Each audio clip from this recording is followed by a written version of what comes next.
everybody, Mr. LEGO Lover 55 here, and welcome to another LEGO set review. Today we're taking a look at another Hero Factory set. This is Black Phantom.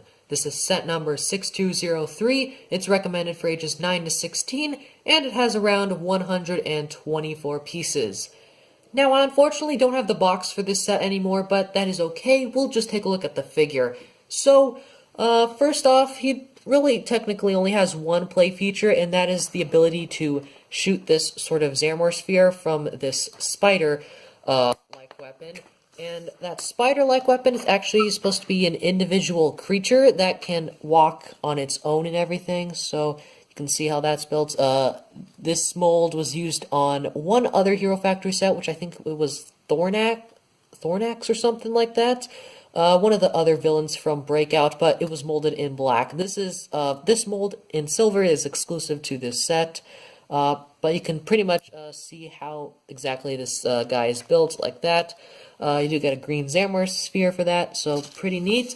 Now for Black Phantom himself, he's a pretty cool looking figure. So he's got this giant mace here with, so his color scheme consists of black, dark red, and I guess this sort of, not completely translucent, but I guess, or not, I don't know, translucent, transparent, sort of this, milky type of trans green color, I guess. Probably the best way to put it. He's got, and also a bit of, for these things, a bit of, what is it called? A bit of trans lime green, which is sort of weird, I guess, so yeah. So he's got this mace here, which I believe this was the first set that this mace piece, or mace half piece was introduced, so that would later be used for a lot of other construction sets, and soon, some other system sets, I believe. So his construction is pretty interesting. Now, I didn't actually get this set, but I believe his build is similar to the Fire Lord build, or at least for his legs they are.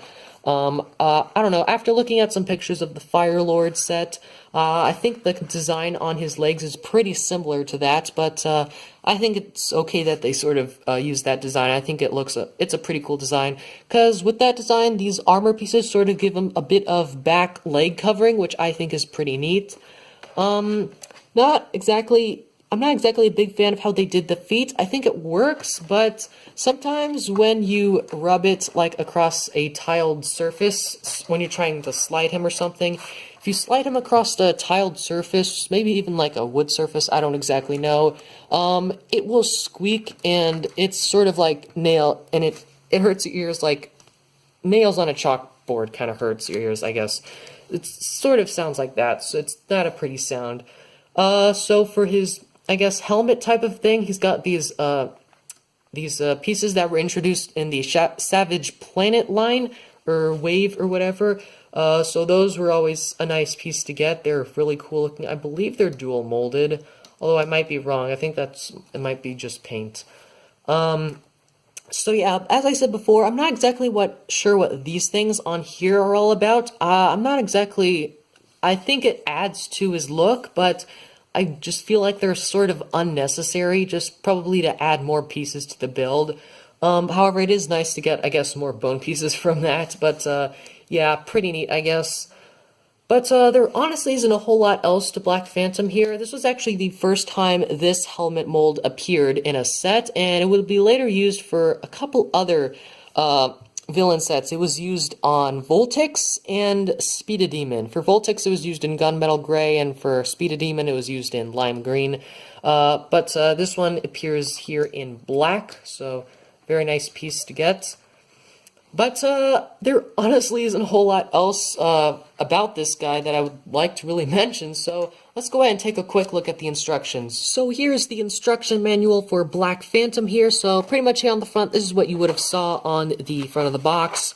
You do get 500 game points on the back of a little hero core, which you do actually get in this set, forgot to mention that. Very common piece, has a unique code on the back that could only be used once. Don't think the game is really active anymore, but yeah, you can insert game codes online to get game points or whatever. Shows you should organize your pieces, instructions, instructions, and then the final product. Then our good old list of pieces, a little advertisement here for Black Phantom and Raka. Here's the combiner model between the two, so let me know if you guys want me to build this, because I can build this one. And then some advertisements for the DC Superheroes Construction figures.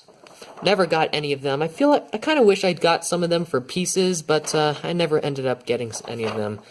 And then advertisement here for the Lego Club. And that is pretty much it. So let's go ahead and move on to the end of the video. So overall, I think Black Phantom here is quite a well-designed figure, although I will say his design is pretty similar to the Fire Lord. He does have his differences that make him stand out from that character. First of all, the color scheme is pretty interesting. Black and dark red goes pretty well together, along with the sort of translucent green color, which I think looks really cool. This is a pretty good set also for pieces, because you do get quite a lot of bone pieces, as well as some cool armor shell pieces. Like, you've got these armor add-on pieces in black. I'm not sure if this was the first set to include those in that color. I think it might have been. Yeah, you do get those. You do just get a lot of cool pieces, I guess. At least they were cool back when it came out. But there honestly isn't a whole lot else that I have to say, so I hope you guys enjoyed this video. Thank you for watching, and keep building!